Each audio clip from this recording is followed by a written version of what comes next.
Wara li għal żmien twil naqas milli jħallas it-taxxa dovuta u wara li wiegħed li kellu jħallas sa tmiem is-sena li għaddiet, il-kap tal-Partit Nazzjonalista Adrian Delija sab 55,000 euro biex jibda jħallas. Wara xhur b'arranġament biex iħallas it-taxxa, Delija ma żilx li jħallas ftit u minflok fl-aħħar jiem ta' Marzu tfaċċa ċekk sostanzjali. Spjega dan il-Gazzetta Kulħadd li nnotat kif din il-kwistjoni hija waħda minn dawk li internament fil-Partit Nazzjonalista żiedu l-inkwiet b'dawk kontra Delija jgħidu li l-kredibilità tiegħu qalet daqqa ta' ħarta kbira meta ma kienx qed jonoraw waħda mill-ewwel wiedi li jagħmel.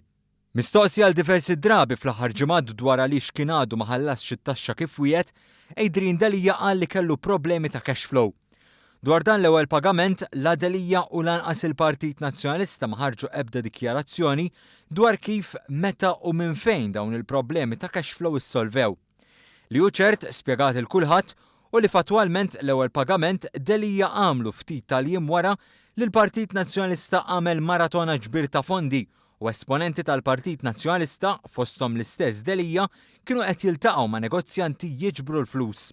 Għalkemm bl-ebda mod mu qed jiġi implikat li Delija uża dan il-flus.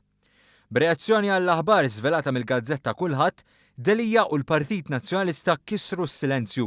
It-taxxa tiegħi ħallasta jien minn flus illi la ġew minn negozjanti, la ġew mill-maratona, la ġew minant ebda ħadd.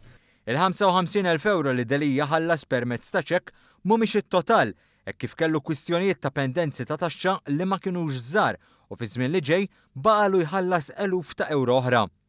Min-naħa tiegħu il-Partit Laburista fi stqarrija innota kif Delija xorta waħda baqa' ma qalx minn fejn ġab 55,000 euro f'daqqa biex sa fl-aħħar beda jħallas it-taxxa dovuta minnu. Filwaqt li wieħed jistaqsi għaliex Delija m'għamel ebda stqarrija pubblika li kien beda jħallas u ħalla l-midja li tiżvela dan il-fatt, iktar importanti minn hekk hu li Delija jispjega minn fejn ġab dawn l-eluf. Il-Partit Laburista temm jgħid li Delija għandu jifhem li llum huwa kap tal-Oppożizzjoni u m'għandux iktar l-iskuża ta' ċittadin privat.